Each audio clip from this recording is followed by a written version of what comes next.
Welcome back to Sports Jam. I'm joined by Ryan Iversen, our football color analyst. And Ryan, we're halfway through the regular season already in prep football.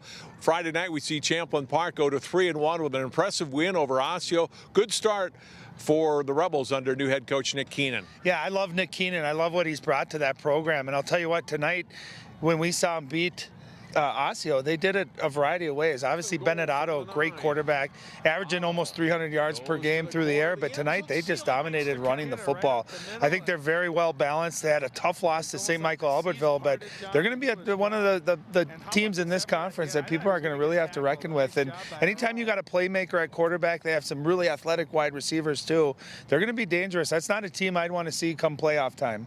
Let's talk about some of the other teams in our area. Let's go to Wayzata. They lost Friday to Eden Prairie. They're 2-2 on the season, but definitely a much improved team under Coach Lambert Brown in his second year. Their two losses to Minnetonka and Eden Prairie, and both close losses. Yeah, but they're just athletic. They're well coached now. They seem to have gotten a little bit of their mojo back, John. For years, they had battled with Eden Prairie for state supremacy of the best program, and it's great to see them back now and losing a tough game right down to the wire to Eden Prairie on Friday night, but some big wins, and it's a battle of attrition in that division as well with so many good football programs. But fun to see Wayzata getting off to a good start here in the first half of the season. Maple Grove's 2-2. They suffer a loss to Burnsville. They had a win over Minnetonka last week, so kind of up and down performances so far for the Crimson. Certainly some talent for them. Tough games upcoming: Eden Prairie and Lakeville North in weeks 5 and 6. Well, I think you look at that schedule of Minnetonka, Burnsville, Eden Prairie, and Lakeville North, you think Burnsville's the one that you could circle on that calendar for a win. But,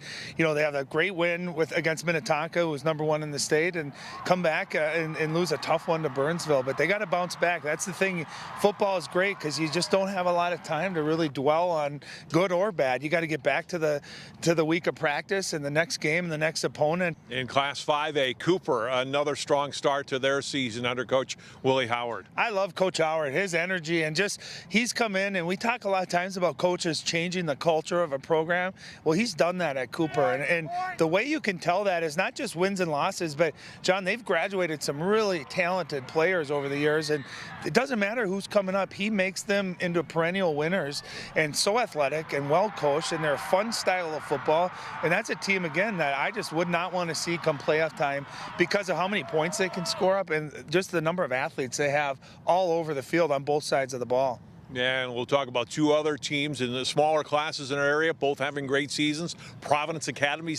Breck lost for the first time Friday night to the #2 team in Class 2A, Minneapolis North, but that was a close game. But that Providence team has been dominant so far, and they're 4-0. Well, just fun to watch, too. I've gotten a chance to watch some tape on them, and you're right, dominance is the word that really sticks out on both sides of the football. So we got a lot of talented football teams.